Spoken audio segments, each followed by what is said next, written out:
It's never too early to plan for the future, and many of us wonder if we'll need long term care one day. Financial planner Jonathan Lee is here to share his insight on long term care and the costs associated with it. That's next on Wellbeing Matters.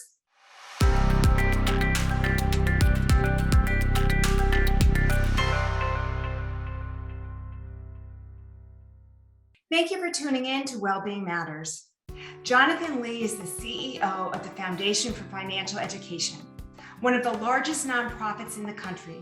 He shares his expertise in helping others manage their finances and plan for their financial future. Jonathan, we're honored to have you here today. Oh, thank you for having me as always, Robin. And Montgomery County Public Schools is very near and dear to my heart as my mother was a teacher and I was a product of the school system myself. And I have three kids currently in MCPS. So any type of value I can bring at all, I'm thrilled to be here. Thank you, Robin. Thank you so much. A lot of connections. So help us understand long-term care. So a long-term care is basically the need for people to help them with activities of daily living when they become elderly, infirmed, or injured. And there's a significant number of people nowadays, as they're living longer, that will be needing assistance with activities of daily living. And for those people that are not familiar with the definition of those activities, it is essentially bathing yourself, getting dressed on your own, cooking, moving from room to room, and essentially just taking care of yourself overall. And many, many Americans are faced with the need for help with these activities of daily living.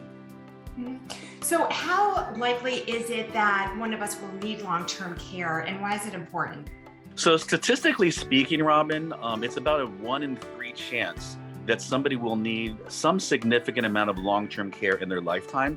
And the numbers are sort of getting changed and updated quite regularly. And if you're part of a couple, Robin, statistically speaking, it's a 2/3 chance that one or both will need care. I deal with people in care every day. I deal with people in Medicaid, long-term care facilities, in-home care. My own grandfather and my father were both in care situations. So we really try to navigate these things with education and with proactivity whenever possible. Thank you. So how do we begin to plan for the costs associated with long-term care? There's basically 3 different ways to pay for care. And we've heard all types of experiences where somebody might say it costs $4,000 a month. I've heard up to $10,000 or $12,000 a month, depending upon where you live and what type of care.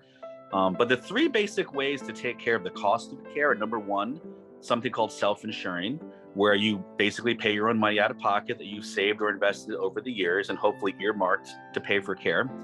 Number 2 is to buy long-term care insurance, and that's where you can oftentimes get the best leverage for your dollar. You know, you may pay $1 in to get $10 worth of care or something like that. And the third way is to go on government assistance, which historically has been the least attractive.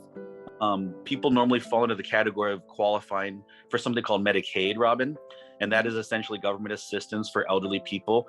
You really have to be destitute to qualify for Medicaid. However, Medicaid programs have really improved over the years. It used to be only like in nursing homes and different facilities that are approved by the government, but now in-home care is actually included with Medicaid.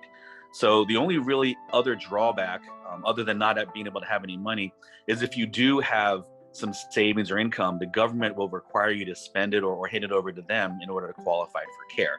So we do have some strategic planning that people like to get involved in to qualify for care and not necessarily have to give up all their assets. And that usually is a worthwhile conversation. Jonathan, when should someone start planning for long-term care, whether for themselves or for a loved one? You know, that's a great question, Robin. And obviously the easiest answer up front is it's never too early. Most people, I think, though, should be encouraged to start planning for long-term care before they get to retirement age. One of the largest regrets that we see from people is, oh, we waited too long, so we're limited in our options. Maybe our health is not fantastic anymore. So I would say probably in your 50s and early 60s is really the limitation.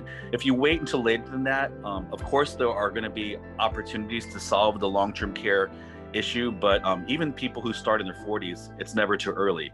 One of the benefits of planning early is not only getting a jump start on planning, but you can get into long-term care plans, for example, that you only have to pay on for a finite period of time. So maybe by the time you're retired or elderly, your insurance policies would be completely paid up and you don't have to worry about paying premiums out of pocket anymore. So that's an advantage. I also believe because of COVID, there's going to be some additional data that people are going to want to think about in terms of insurability and even being able to get long-term care insurance if that's one of the options. So there's definitely more information to come down the pike, and I would encourage people to stay tuned for more information. A lot of valuable information, Jonathan. Thank you so much for joining us today on Wellbeing Matters. We very much appreciate it. Yeah, I'm happy to be here, and we have a lot of resources through our nonprofit that's available for counseling and calculators to help figure out some of these different scenarios, and it's all available free of charge to anybody through MCPS. Wonderful, great to know. MCPS staff, we hope we've increased your understanding of long-term care. Please know the Employee Assistance Program is here for you, whether you have financial difficulties or any other personal or work-related issues. We offer confidential, no-cost counseling to staff and to their immediate family members. Thank you for tuning into Wellbeing Matters, and be well, everyone.